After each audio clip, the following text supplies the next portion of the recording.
Good evening and welcome to our first webinar in 2024. And it's only right for us to wish ourselves a happy new year. And we're wishing that this year you would have good health and you would have new memories and good memories too. And of course that you make better choices. Welcome to this one. And this is BettahLife BettahMe. And in this time, we'll be talking about balancing exercise, nutrition, and self-care in 2024. But as usual, I'll just take you through what BettahLife is about, and then I'll introduce our moderator, who will now unveil our speakers, and then the conversation will start. BettahLife, as you all know, our vision is to build Africa's wellness tribe, biggest wellness tribe, seeking to digitally connect a minimum of 10 million active Africans in the next 5 years. Our mission is to leverage innovation and in pursuit of the SDG 3, BettahLife aims to build a digital ecosystem to inspire and reward ordinary people to do ordinary things in a consistent and sustainable manner in pursuit of a better life. Now, at BettahLife, we leverage or we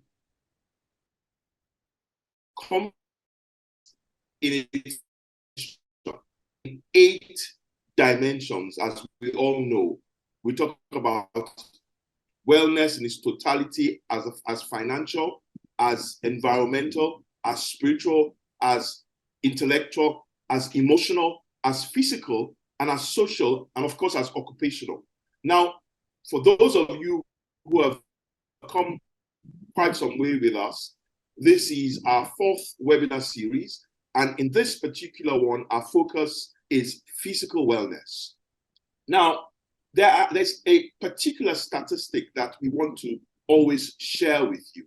And that is that, as the next slide will show, that 60% of deaths worldwide are caused by poor lifestyle choices. And this is a WHO research, right? That there are 4 risk factors that make our lives a poor living standard. And that is 1, 2, poor diet, 3, consumption of tobacco, 4, excessive alcohol intake. And that leads to 4 chronic lifestyle diseases. 1 is cancer, 2 is diabetes, 3 is respiratory diseases, and the 4th one is cardiovascular diseases.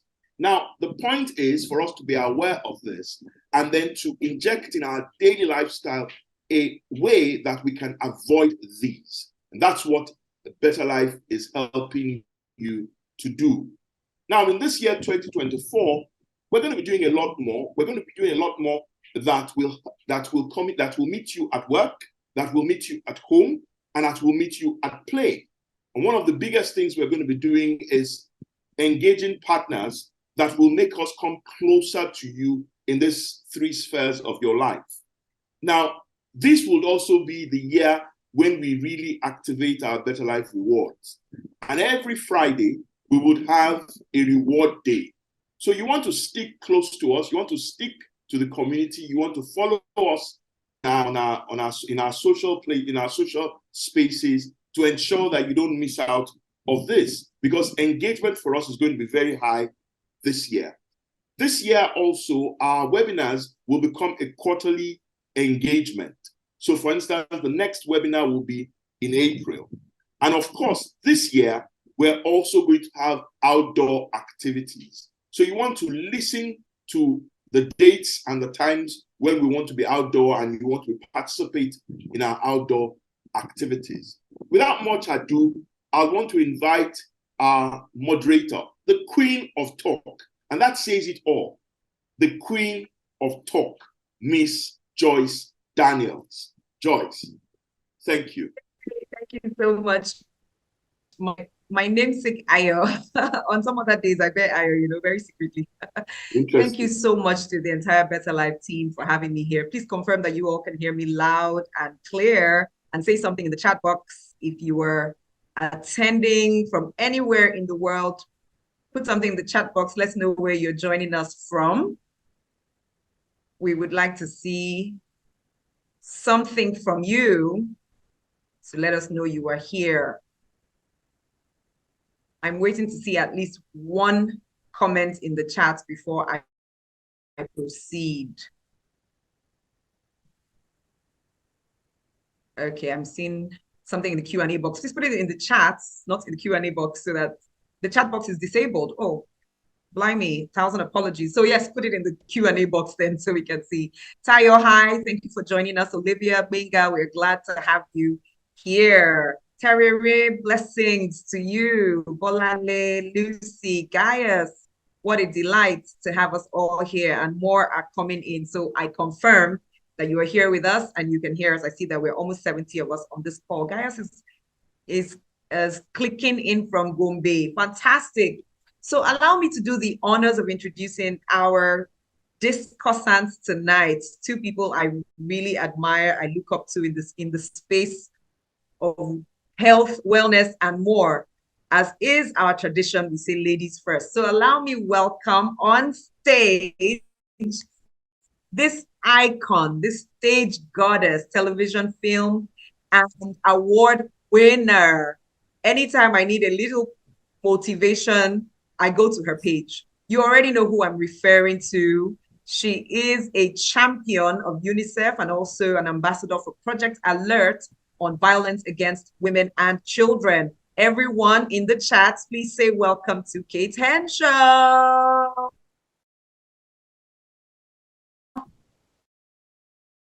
Kate. Wealth of wisdom and experience. Thank also you. with us today. No, I'm good. I'm good. Thank you, Joyce. Okay, thanks for having me, and thanks for doing this. You're amazing, as always. Thank you so much, Kate. Also joining us is another award winner, Nigerian wellness coach extraordinaire. In fact, I dare say Africa's finest. He's the CEO of the award-winning health and fitness brand Eden Life. He's also very big on corporate wellness programs, and you would always find him in one event or the other with one organization or the other promoting the good lifestyle. He also runs the lifestyle radio show, The Eden Corner, amongst many other hats that he wears. Please, everybody, welcome Maje Aida. Thank you. Thank you so much. Happy New Year, everyone. To have you. And let me just mirror Kate and say thank you for doing this. This is such value, and I think we're going to give a lot of value today. So I'm excited. Yeah, thank you all. Thank you. Before I start firing the questions away, just a few housekeeping things to watch out for, especially with the network. If any of us ever freezes, know that we're going to jump right back in. I have first backup, second backup, and third backup to my internet, and I'm sure our discussants also have same. So today, the main focus is really exercise, nutrition, self-care. I'm tempted to jump right into the ones that are so obvious, that make a lot of New Year resolutions. They make it to the resolution list of so many people. But let me divert just or digress or segue just a little bit and come from the angle of self-care, if you would oblige me. And this first question will go to Kate. Where do we draw the line between self-care and self-indulgence? What criteria do we use to make this distinction? Okay. Self-care and self-indulgence. There is a line, right? But sometimes people blur it because they'll say, oh, I have to look after myself. I have to look after numero uno, me. And so you overindulge. Let's take 30 December. You know, it's the end of the year. Everyone's like, whoa, I've reached the end of the year. It's Christmas. I have friends and family. There's going to be so much to eat and drink. It takes self-care to understand that January is coming. Tomorrow is coming. Tomorrow is another day. Now, if you overindulge, you have to pay for it tomorrow, next year, like this new year. I'm sure there are people still suffering from the dirty December. Okay. So you have to think long term. You have to think long term, not think, oh, now. There will always be, if you have good health, more Decembers, more time for you to take care of yourself, to eat, and you just have fun. But people just go overboard and like, beg, no grief for anybody. That's the slogan this year. But you have to grieve for your health. It's so, so important. There is that line, but people sometimes go overboard and then they pay for it. They know they pay for it. We know we pay for it. On top the sacrifice or on top the bed of this life, I can't keep myself. So allow me to enjoy you. I am totally for enjoying. I mean, I care for myself. I do massage, I rest, I watch films, I relax, everything in moderation. That just makes everything wholesome. I tell people, don't eat like you're going to die today. You're not going to die. I mean, you don't want to live tomorrow. Eat small. Tomorrow is another day. Yeah. Tomorrow is another day. Thank you so much.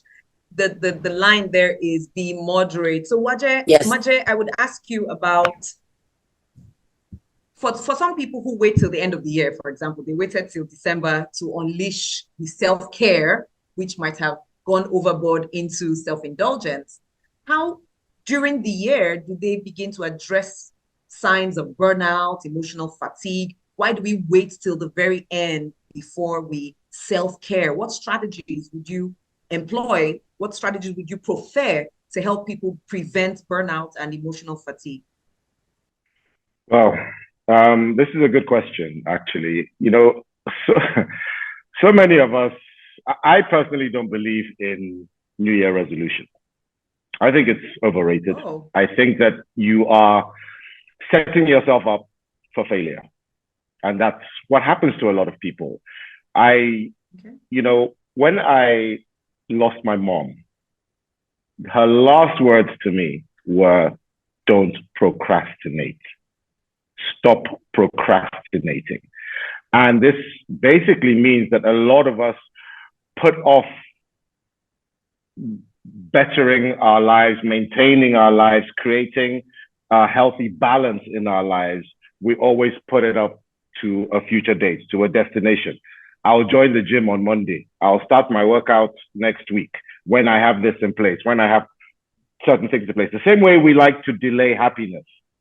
We'll put off happiness until I move into my new house, or without really understanding that the process, the hard part of life, that's where we live most of our lives, in the present. And it's about creating this balance in the world that you live in today, not tomorrow, not yesterday. So you need to set yourself up with realistic things, doing realistic things, making realistic choices. Look, your power is in your ability to make a choice. Your responsibility is your choices. Look at the word responsibility, your ability to respond to whatever life throws at you. And life is going to keep throwing it at you every day. So a lot of us have arrived in January already burnt out. Why? Just like Kate pointed out, you did not rest over the Christmas period. You went in one party to the next, chopping food as if your life depends on it, out drinking, celebrating, partying, and not getting the rest required. Look, I tried one night out and I almost caught malaria. So you've got to prioritize things in your life. And if there's one thing that I will tell you, and I would advise you to prioritize in 2024, that is sleep. Your sleep hygiene. Sleep hygiene is the new buzz phrase, by the way, for 2024. You need to prioritize sleep. You need to prioritize rest, because this is one of the key aspects that leads to burnout. Prioritize what truly matters. I mean, look, being busy is overrated. And a lot of people rest on being busy as some kind of badge of honor, like getting minimal sleep is some kind of heroic feat. Is it all not, you are doing? Actually, after all, those who toil at night